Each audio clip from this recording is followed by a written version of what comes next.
अस्सलाम वालेकुम नाज़रीन, इस्लामाबाद की बैंकिंग कोर्ट के बाहर इस वक्त मौजूद हूँ। आज इमरान खान साहब के ऊपर जो दो बड़े अहम केसेस हैं उनकी समाअत थी आज इस बैंकिंग कोर्ट के अंदर और एंटी टेररिज्म कोर्ट के अंदर।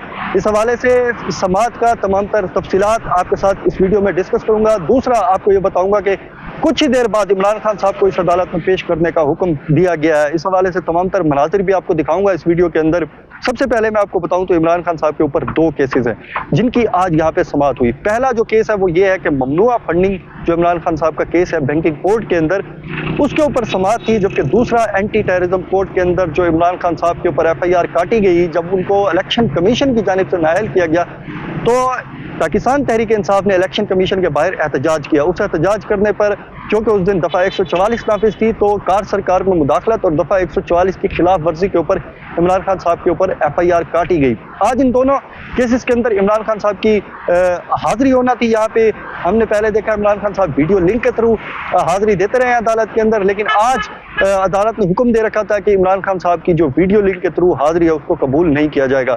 इस हवाले से जब एंटी टेररिज्म कोर्ट के अंदर इमरान खान साहब की जो एप्लीकेशन थी, सबसे पहले उस केस को हम डिस्कस कर लेते हैं। उसके अंदर इमरान खान साहब जमानत पर थे, लेकिन आज अदालत ने उनकी दरख्वास्त जमानत मुस्तरद कर दी है। इस्लामाबाद पुलिस और वफाकी हुकूमत के ऊपर एक बहुत बड़ा केस उनके हाथ में आ गया है। वो चाहें तो इमरान खान साहब को इसके ऊपर गिरफ्तार कर सकते हैं क्योंकि इमरान खान साहब की दरख्वास्त जमानत मुस्तरद कर दी गई है। जबकि दूसरा जो केस था उनके ऊपर ममनुआ फंडिंग के हवाले से, उसके अंदर अदालत ने यह हुक्म दिया था कि इमरान खान साहब बजाते खुद हाजिर हों, उनकी वीडियो लिंक के थ्रू हाजिरी को कबूल नहीं किया जाएगा। लेकिन जो इमरान खान साहब की पाकिस्तान तहरीक इंसाफ की लीगल टीम है, बाबर अवान, वो यहाँ पेश हुए और उनके पॉलिटिकल जो साथी हैं इमरान खान साहब के, शिबली फराज, वो भी यहाँ पे पेश हुए।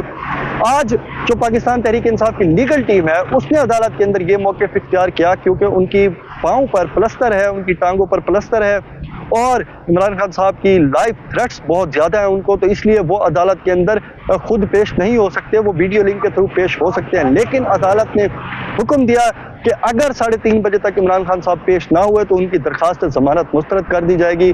और साफ जाहिर है जब दरख्वास्त जमानत मुस्तरद हो जाती है अगर, तो इमरान खान साहब को गिरफ्तार करने का हुक्म भी दे दिया जाता। लेकिन हुआ कुछ यूँ, उसके बाद इमरान खान साहब की जो लीगल टीम है उन्होंने हाई कोर्ट से रब्ता किया, उन्होंने हाई कोर्ट से रुजू किया, वहाँ वो गए, वहाँ उन्होंने मुकम्मल जो इमरान खान साहब की जो एक्सरे हैं और जो दूसरी उनकी रिपोर्ट्स हैं वो दिखाई और वहाँ पे हाई कोर्ट की जानिब से ये हुक्म जारी किया गया।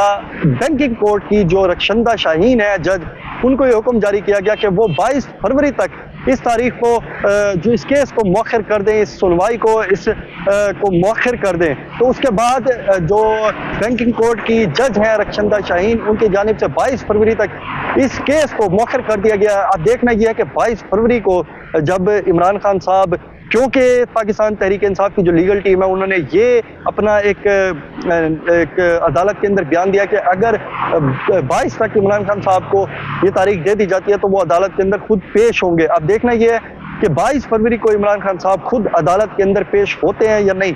इस हवाले से तमाम तर तफसीलात जो मजीद इंशाल्लाह आपके साथ तमाम वीडियो में आपके साथ डिस्कस करता रहूँगा। फिल वक्त के लिए इतना ही, मिलते हैं इंशाल्लाह अगली वीडियो।